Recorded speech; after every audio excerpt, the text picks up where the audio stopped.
Bienvenidos todos a Escritores Haciendo Cosas. Es un grandísimo honor y placer el invitado que tenemos el día de hoy, porque pues está prácticamente inaugurando este proyecto que nace como una idea de conocer a los autores, no únicamente por su obra, sino más allá de lo que escriben, de lo que leen, de lo que hacen. El día de hoy nos honra con su presencia Antonio Ortuño.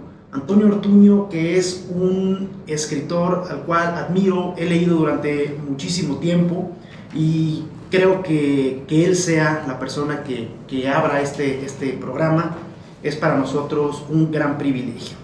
Antonio Ortuño, en el marco de la FIL, juega de local, hablando en el argot futbolístico hoy en tiempos mundialistas. Es vecino de la colonia americana, en la ciudad que ha retratado en algunas de sus obras. Nacido en el año de 1976, cuando Kiss sacaba su Rock and Roll Over y Led Zeppelin su disco The Presence, se mueve entre el cuento, la novela, el ensayo y la columna periodística.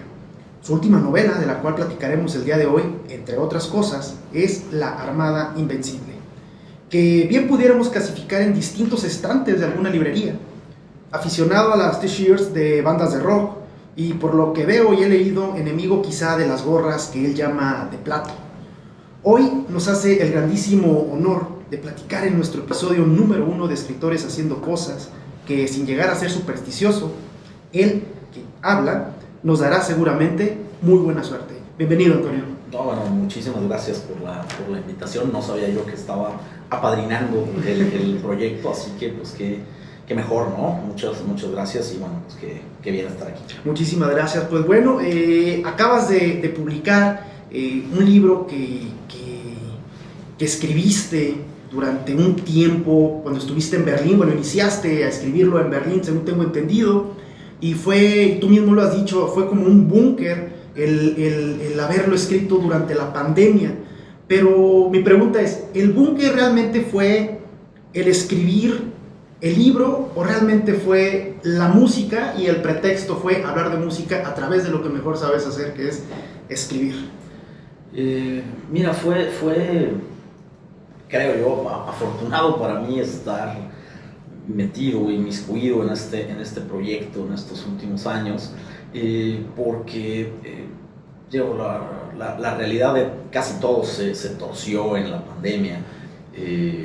Fue una época espantosa y de muchas pérdidas, de mucho luto en un montón de familias. Uno se la pasaba dando pésames en las redes, por amigos, por conocidos o por gente que no fuera tan cercana, pero pues uno había conocido, respetabas, etc. Yo pasé también por pérdidas fuertes durante la pandemia, aunque no necesariamente relacionadas con la pandemia. Falleció mi hermano, falleció la mamá de mis hijos, mi tía, que era como la última de mis mayores, ¿sabes? O sea, fueron pues épocas verdaderamente tremendas y en medio de eso, un poco al principio de ese proceso, antes de que comenzara la pandemia, viví un tiempo en Alemania, fuimos ahí toda la familia, hasta los perros se fueron, que eso de mudar 2 veces de continente en unos meses, en 14 meses, pues también es complicado, ¿sabes? Y todas esas dificultades, incluidas, bueno, pues todo este horror al regresar y demás, pues las pude de alguna manera sobrellevar hasta cierto punto o en alguna dimensión, porque tenía este proyecto y porque de alguna forma es como si llegara a trabajar, a aprender a las luces y estuviera en otro mundo que era aparte, y que desde luego no era el mundo de los ositos cariñositos, pero al menos no era una tragedia espantosa como lo que estaba sucediendo fuera. Que digo, al margen de mi situación personal, pues también pérdidas, insisto, de amigos, de seres queridos, esta sensación tan precaria y horrible de no saber si ibas a poder salir a la calle o no, si ibas a ir a la tienda y iban a ver las cosas que necesitabas, si te iban a pagar porque pues ya no habías podido hablar con los que te debían, sí, claro. No te contestaba nadie, no contestaban los teléfonos porque estaban todos en sus casas. Pues fue bastante azaroso todo lo que sucedía en ese momento. pues en mi caso fue sí un búnker y se convirtió en esto que llaman comfort food.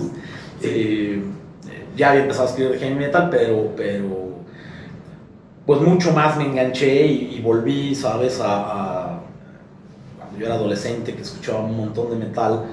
Desde luego solo escuchaba una pequeña parte de lo que hubiera querido, porque compraba revistas o fanzines, o te rolaban por ahí un cassette pirata que estaba rellenado con otras rolas que ni sabías qué bandas eran. Mal grabado, ¿no? Mal grabado. Había un solo programa en el que pasaban metal en toda la radio en Guadalajara, un programa que todavía existe, que se llama El Despeñadero, de Radio Universidad de Guadalajara. Y yo tenía, no sé, 70 cassettes grabados de cosas que iba grabando en El Despeñadero para luego buscar las bandas, pero luego no las hallaba. ¿Sabes? Era muy complicado conseguir ese material, no es que fueras a Gigante y dijeras, denme el nuevo de Suicidal Tendencies, pues no estaba en ningún lado, ¿no? Era muy complicado, las tiendas que vendían música importada pues eran muy caras y yo no tenía lana para andar comprando. Entonces, claro, lo que terminó sucediendo es que, pues ahora que estoy suscrito a plataformas y que tengo la posibilidad de decir, a ver, Amazon, tráeme esto, aunque no está en la tienda, pues fue como si pudiera volver a esa época, pero escuchar todo lo que quería escuchar, ¿no? Todas esas bandas que te daban curiosidad, y uno te va llevando a otra banda y de repente dices, claro, esta canción, nunca había sabido quién era, es de estos, órale, qué maravilla. Y eso ayudó mucho como a poder recuperar esa época para fines de la novela, pero pues sí, también como una especie de pequeña capa de blindaje ante la realidad, ¿no? Y por eso yo creo que tiene el doble de páginas que cualquier otra de mis novelas, La Armada, y me tuvieron que parar porque yo me había escrito 1200. No, y se ve, o sea, cuando uno está leyendo la Armada Invencible, se nota cómo se nota la vibra del escritor, o sea, se nota lo que estás escribiendo. Y bueno, los que te conocemos por tu obra o porque te seguimos en redes sociales, pues también conocemos el gusto que tienes por la música de rock, por el punk, por el heavy metal. Bueno, queda más que claro aquí en la Armada Invencible, pero también tú utilizas algo que es característico en muchos de tus, por ejemplo, Recursos Humanos es una obra que también manejas el humor, pero el humor que utilizas en este libro, ¿hasta dónde te permite hablar de algo que pareciera que no tiene nada de humor, que es el heavy metal, que siempre está idealizado como aquel que come murciélagos, el que está vestido con estoperoles y que maldice a quien ve? Entonces, el utilizar este lenguaje, ¿qué te permitió conforme la temática del heavy metal? Es una pregunta interesante porque desde luego tiene un montón de facetas. Por un lado es cierto que el metal da esta apariencia como de solemnidad, como tomarse muy en serio a sí mismo, le gusta o procura en cierto sentido, o ciertas vetas del metal, algo que es muy histriónico, muy melodramático, no solo en el heavy metal tradicional, sino, no sé, los black metaleros, los más histriónicos que puede existir, ahí pintados de pandas y dando de gritos. Es evidente que uno piensa que no son gente que tenga como gran sentido del humor, pero curiosamente el metal sí tiene mucho sentido del humor, sobre todo autoirónico, ¿no? Si piensas, por ejemplo, que prácticamente todos los clásicos del cine metalero son autoparodias del metal, ¿no? Desde Spinal Tap, que es como la fuente de todo, pasando por los Airheads hasta, bueno, Beavis and Butthead, como caricatura. Vi hace un par de años una película que es buenísima, que se llama Heavy Trip, que creo que es finlandesa o danesa, más bien creo que es finlandesa, justo de unos black metaleros, okay. Y es divertidísima, ¿no? Practican en un rastro, pero en el rastro no matan vacas sino renos, porque es la carne que tienen ahí. La que tienen a la mano, ¿no? La que tienen a la mano. Es una comedia increíble, pero es muy metalera, pero desde luego que es autoirónica, ¿no? A mí me parece que hay mucho de autoironía y de humor en el metal. Por otro lado también, pues no escribí justamente sobre una banda metalera imaginaria en Estados Unidos, que es muy distinto, o sería completamente distinto. No me imagino escribiendo sobre gringos, sinceramente. No tengo elementos para escribir sobre los gringos, y además los gringos están escribiendo a sí mismos, entonces ¿qué gano yo escribiendo desde acá sobre ellos, ¿no? Para mí era importante que fuera una banda mexicana y que se reflejara algo que yo tengo la impresión, siempre he tenido la impresión de que no termina de quedar reflejado en la literatura mexicana, porque la literatura mexicana también es muy solemne y tiene menos autocrítica que el metal, y es mucho más solemne que el metal en términos generales. Puede ser buena o mala, o sea, ser solemne no significa que seas malo, pero sí que el humor no forma parte como de tu ecuación, ¿no? Y sin embargo, en mi experiencia personal de haber vivido prácticamente toda mi vida en el país, pues la gente en México en general siempre estamos bromeando y nos estamos riendo, ¿no? Cuando la gente ve a los mexicanos que van a los mundiales y que hacen estos loqueras, ayer veía un video genial de unos que se vistieron de árabes para ir a molestar a argentinos, los asustaban y los corrían en todos lados y los decían, son mexicanos, cuando los argentinos claro, sí lo vi, sí, que no puedes tomar fotos, sí, también claro, decía, que no se puede grabar, ¿no? Vamos, uno sabe que eso es la vida en México, y ese tipo de humor que es un poco como hostil, de estarse llevando rudo todo el tiempo, claro. Pues es lo que marca como la camaradería en este país, y es algo que en general no encuentras mucho en la literatura mexicana, ¿no? Yo lo encuentro, no sé, ni Marcoita, que me obsesiona y me encanta, no es algo que sea como materia común, y para mí era importante, es decir, podía visualizar muy bien qué tipo de personajes querían y qué tipo de humor debían tener esos personajes, que es muy mexicano, por el tipo de carácter que tenemos culturalmente hablando, y eso me lleva a algo que para el libro es fundamental, que es el lenguaje, ¿no? Que es absolutamente el lenguaje vivo, callejero, es una novela completamente basada en la oralidad, ¿no? Incluso el lenguaje que utilizan todos los personajes que tienes ahí es un lenguaje, bueno, que aparte de que están excelentemente construidos cada uno de los personajes, el lenguaje es muy característico de cómo habla el Barry, cómo habla el Patito, el Pato, cómo habla el Julian, todos ellos. Es un lenguaje muy característico, y ahorita que tocabas el tema de que no querías retratar realmente una banda estadounidense, americana, sino pues buscar la escena en México, pues es eso, algo que me llamó mucho la atención es cómo denominas a los personajes a través de apodos, cosa que en el metal de Estados Unidos pareciera que son actores de telenovela, James Hetfield, ¿no? Tenemos a Ozzy Osbourne, Steve Harris. Entonces, pues, allá no es como el Hacha Harris o algo, ¿no? Entonces, sí está muy mexicano, está muy mexicanizado el argot del metalero que manejas. Y ese punto que mencionas sobre el lenguaje que tiene cada uno de los personajes, creo que nos da cierta profundidad en la propia historia. ¿Por qué? Porque utilizas varios recursos, y uno de los recursos que más me llamó la atención es el hacer un documental dentro de la historia que nos permite conocer de viva voz algo que quizá el narrador principal no nos hubiera podido dar, ¿no? Al no ser omnisciente, al no estar por encima, no nos da eso, y ahí también retratas el lenguaje de cada uno de ellos. Estos recursos, o también el recurso del monólogo interno que tienen, que le da mucha amplitud a los temas que manejas, esto, bueno, lo manejas muy bien en La Armada Invencible, lo has manejado en algunas otras de tus obras, pero el retratar la escena de la música, del rock, a través de estos elementos, ¿cómo es que lo fuiste desarrollando? O sea, ¿de qué manera fue que estuvo pensado?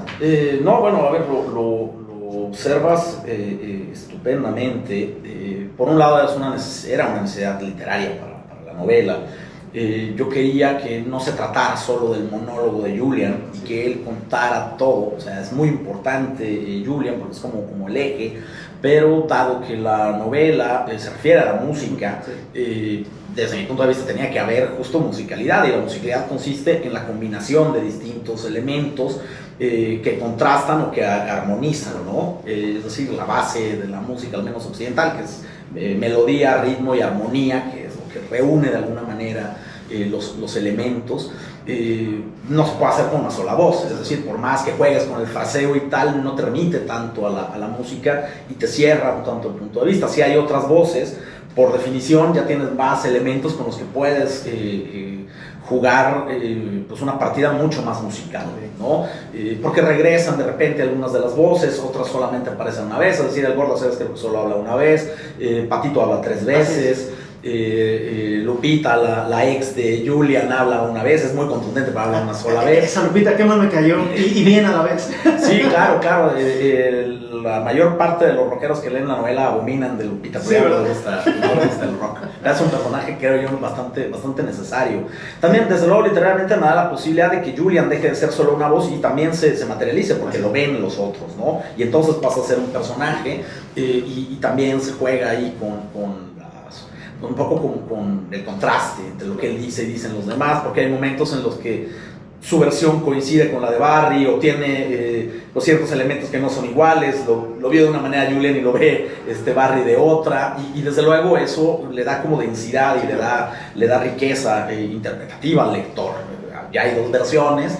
Y también puede crear un montón de efectos, ¿no? Sí. Efectos medio dramáticos. Hay cosas que Julian cuenta un poco por encima y se nota que le arden, porque luego las cuenta Barry que fueron peores, ¿no? Ese tipo de cosas estaba muy bien. Y por otro lado también, pues es parte de la propia cultura, de la propia manera en la que el rock se ha contado a sí mismo, el tema del documental y de la entrevista. Sí. Es decir, yo que llevo toda la vida oyendo rock y demás y leyendo revistas, llevo ya un montón de años leyendo libros, viendo documentales sobre bandas rockeras, y no porque me preparara para la más claro, sino porque eso me interesa y me gusta, ¿no? A mí me fascinan estos libros de lo que llaman historia oral, los gringos, que están construidos con entrevistas y que en la mayor parte de los casos a veces ni siquiera aparecen las preguntas, ¿no? Son así como los testimonios mezclados, que no solamente son sobre una figura, no es solo así, la biografía de Freddie Mercury, sino incluso escenas enteras, ¿no? O sea, ¿qué onda con el rock independiente gringo de los 80s? ¿Qué onda con el grunge de Seattle? Y son 200 voces, 200 entrevistas, y eso desde luego crea un montón de riqueza y de posibles interpretaciones, si se hace bien. Yo creo que está ahí en la cultura rockera.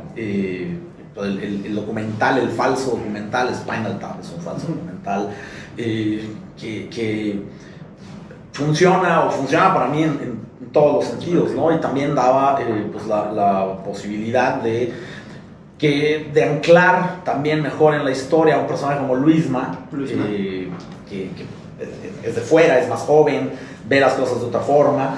Y que bueno, además se presupone que va a retratar a los metaleros. Antes había hecho un documental sobre los Tastuanes, que son unos danzantes aquí, o sea, los dejo como antropológico, ¿no? Como si hiciera una especie de safari para unas personas rarísimas, y eso desde luego a mí me parecía muy divertido. No, claro, incluso digo, a ver, sabemos que has devorado muchísimos documentales sobre música, sobre rock, sobre pues todo lo que tiene que ver con la escena.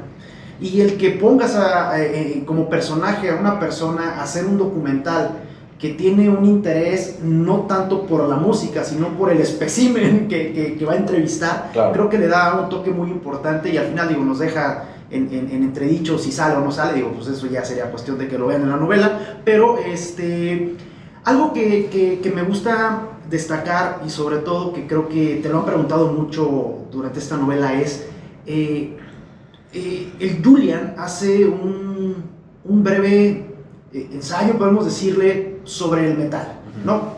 Platica, divaga un poco sobre el metal, nos da algunos datos, pero lo da desde el punto de vista, y eso tú lo dijiste, retomo lo que tú mismo has comentado, lo toma de un punto de vista como un metalero, como un músico de la escena en Guadalajara. No profundiza, no ensaya, no pretende educar, simplemente lo que hace es nos da panorama del metal.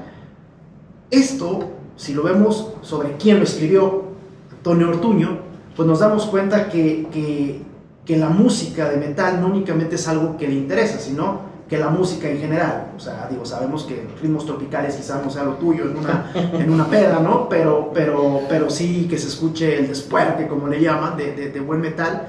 El que tú hayas podido en algún momento tener esa idea de hablarnos sobre la historia del metal, ya lo venías, es algo que vino antes de la novela, o se fue dando durante el desarrollo de la novela, porque pareciera que es algo que motiva la propia historia. Yo digo, a mí me motivaría el conocer del metal y decirles un poco el metal. Son pocas líneas, pero no sé cuál fue ahí la intención. Bueno, hay como varias intenciones. Una de las primeras es que, lógicamente, yo desde chavito quería escribir algo que tuviera que ver con el rock. Y uno de los problemas que encontraba, específicamente en las obras literarias que tenían que ver con el rock, es que a veces eran muy autorreferenciales, es decir, estaban escritas por fans para otros fans. Y eso le da una amplitud estética muy pequeñita, ¿sabes? O sea, es como, justo vas a ver un partido con la porra de la América y eres de la América, pues vas a hacer lo mismo y no va a haber como grandes sorpresas al respecto, ¿no? Desde luego yo no podría ver un partido con la porra de la América nunca, pues soy Chiva, pero aunque me infiltrara, pues no tendría como mucho caso, creo yo, escribir para quien ya está convencido. Desde luego lo que yo quería era un doble objetivo, que si te gusta el metal y conoces de la escena, lo disfrutaras. Pues están ahí esos datos, esas claves que te encuentras de alguna forma en la novela, pero que si no es lo tuyo el metal, también pudieras conectarte de otra manera, ¿no? Desde luego que uno no necesita ser un pirata para que te la pases bien, una novela, una película sobre piratas, pues sería horrible que solamente pudiéramos disfrutar las obras que hablan específicamente de quiénes somos y de las cosas estrictas que nos interesan, pues no podríamos ver nada, ¿no? O estaríamos muy restringidos, pero ¿cómo das ese brinco? Bueno, pues hay un montón de gente que no sobreentiende qué es lo que piensan estos tipos sobre lo que hacen, de dónde vienen, por qué hacen lo que hacen, etcétera. Y desde luego no quería que fuera tampoco una especie de ensayo de metal para dummies, pero sí que le diera como pistas a quien no viene de ahí, ¿no? Y le permitiera de alguna manera pues comprenderlos un poco más. Claro, no se trata de que de repente resulte que Julian es Susan Sontag y puede hacer un super ensayo al respecto, pero sí que tenga capacidad de reflexión, o sea, tampoco es un idiota y pues puede reflexionar. Obviamente, pues cuáles son sus símiles, ¿no? Pues el porno, por ejemplo. Originalmente era un ensayo todavía más grande porque también hablaba de las drogas y de cómo se empieza uno fumando un churro y acaba con el foco y demás, que sería el equivalente al black metal, pero quedaba demasiado largo y pues justo no se trataba de eso, sino también el que tenga también esos momentos como reflexivos, Julian, ayuda desde mi punto de vista al ritmo de la novela, porque no solo acción, y vas brincando entre pasaron cosas y pasaron más cosas, sino que pones la atención en otra parte y dejas que repose como un poco el ritmo de la acción, y después de la parte como reflexiva o del flashback en otros momentos, pues regresas a la acción como con más ganas de ver, bueno, qué pasó entre tanto, ¿no? Claro. Porque es una novela extensa y pues sería imposible, hizo esto, pasó lo otro, pasó lo demás allá, pues te aburres, ¿no? Total. Yo creo que un fan no puede escribir una novela, y yo desde luego sigo siendo fan, pero ya soy un viejito, entonces ya lo veo con distancia. Con otros ojos, ¿no? Con otros ojos. Digo, ya para no platicar más al respecto y no dar muchos spoilers, pero la novela comienza en Horizontes y prácticamente termina en Horizontes. Y es algo un poco sobre lo que quisieron hacer ellos, volver a donde todo inició, pero no todo inicia o no todo termina como inició. No sé si fue o lo pensaste de esa manera, el decir, oye, bueno, pues realmente pues estoy hablando de ciclos, ¿no? De ciclos que no siempre se cumplen perfectamente. Claro. Pero, y el desmadre que arma en la plaza al final también es espectacular, o sea, es prácticamente el desmadre del reencuentro también. Claro, ¿no? Claro, porque además si digo, desde luego este es el mayor spoiler de todos los spoilers, pero digamos que el personaje con el cual se enfrenta de alguna manera Barry en la primera escena del libro, es el personaje al que se enfrenta Julian en la última escena, es el mismo tipo, que además en realidad no tiene un gran peso específico en la novela, aparece mencionado en algunas ocasiones. Claro. Es casi como el fantasma de todo lo que ellos odian, porque encuentran cada vez que piensan en él otro motivo nuevo para odiarlo. Y sí, es algo absolutamente calculado. Yo cuando comencé a escribir lo hacía con una planeación muy escueta y trataba de ir ajustando esa planeación a medida que avanzaba.